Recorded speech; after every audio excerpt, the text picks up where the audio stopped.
So now, as we move forward on this, we were speaking in our sixth Sabbath, the introduction, the introductory teaching concerning the sixth Sabbath, TOLEDOTH, the generation that concerns the generations of Yitzhak, that begins in Genesis chapter 25, verse 19. And let's bring that up, because this is how it dovetails with a question that was asked about firstborn. Firstborn. So in 25 and 19 it says, and these are the generations of Isaac, Yitzhak, Abraham's son.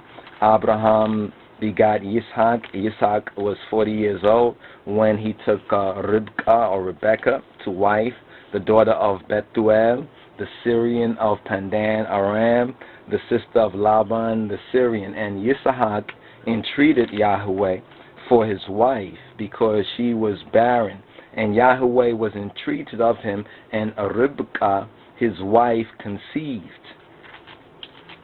And the children struggled together within her, and she said, if it be so, why am I thus?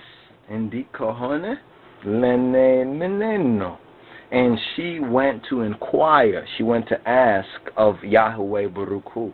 And Yahweh Baruch Hu said to her, 2 nations are in thy womb, 2 manner of people shall be separated from thy bowels, and the one people shall be stronger than the other people, and the elder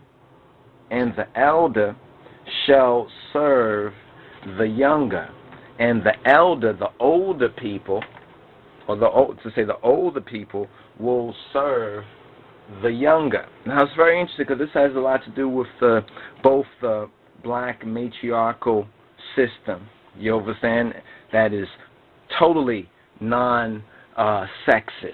You see, we've been told a lie concerning Old Testament and concerning the matriarchy, the true matriarchy, the matriarchy that spiritually is submissive to the true patriarchy of God. In other words, this is the balance. This here is the balance. This is what the world has been lacking. This is what the devil has sought to confuse ones by teaching falsely a lot of the women that the Bible is sexist. You see, and that like almost like women, they couldn't go to God, they couldn't have a God relationship. We're told by some that this is only like a New Testament thing. But right here you see that Rebecca, she goes to ask Yahweh, and Yahweh speaks to her. It doesn't say that Yahweh spoke to her husband. You understand? It doesn't say that she had to go to some priest. But she knew, because you have to remember that in the previous, the 5th sabbatical study, if you have spent time to study it, we wasn't able to post everything that we had recorded on that particular teaching because we go into some details, and like some say, we can be a little bit long-winded and here a very long time going over certain points. For some of y'all, that's great. For others, you might not have the listening ears. So what we try to do is give an overview and touch on some of the main points, but then we go into some of the more detailed studies. So we want to have a whole series, an audio MP3 series that really goes into the fuller expounding on some of the details of the point. But right now, just keep praying for us as we're praying and working this out right now so that we can get up to the publishing of the more expanded teachings. But we want to speak on the matriarchy because here it shows a very good example. You know, we could also talk about Sarah herself. You understand? We could even go all the way back to even so-called Garden of Eden. Eve had a lot of freedom. You understand? Some would say maybe that was too much, but really for us, according to our ministry, we see Adam more at fault than Eve. Eve has a fault, being beguiled and deceived, but Adam, the man, in other words, like we said earlier in earlier teachings, is the black man. You see, once we get our acts together, this is what we do have to get our acts together. That may be one true thing that a lot of the sisters, daughters, mothers, wives have been saying, though only a few of them have been helping with this. I mean in spirit and in truth, according to the true way to help us with this, getting our acts together as the brethren. So you might hear us say often that this is for the brothers, the brotherhood, because we want to address it like the scripture addresses it. If you could read the scripture in its original and the pure language of the Metaf Kedus, you will see that much of it addresses specifically the males, specifically the singular male. I don't mean that a male that don't have a wife or sister, no, it's saying the singular male. So when each male is reading this in its proper context, it is as though the word is speaking to you singularly. You understand? Because our responsibility. This was how Adam, you understand, and the so-called fallen seed and fallen race were to work that out and to basically work their way and realign themselves. But the forces that humanity has been dealing with have been very, very strong, and unfortunately, the true light in us, you understand, seems to have gone out more and more than really to burn brighter and brighter without and apart the Christ consciousness. It's through the Christ consciousness, even through the consciousness of Christ and his kingly character. When we say Haile Selassie, because now we also have another situation in our community. We have the Empress thing, you know, the Empress situation, where sisters who are poorly trained are taking titles that they have no business taking. You understand? Any daughter or sister in Rastafari that is an empress, the majority, just about all of them, are above their grade. Maybe it's a nice complimentary thing to say. Maybe one is playing on your feelings, so forth and so on.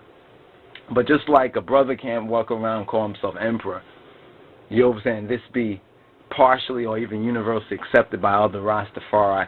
Why is it all right to allow the sisters, each one of them, to call themselves empress? It's not. You're not on your grade.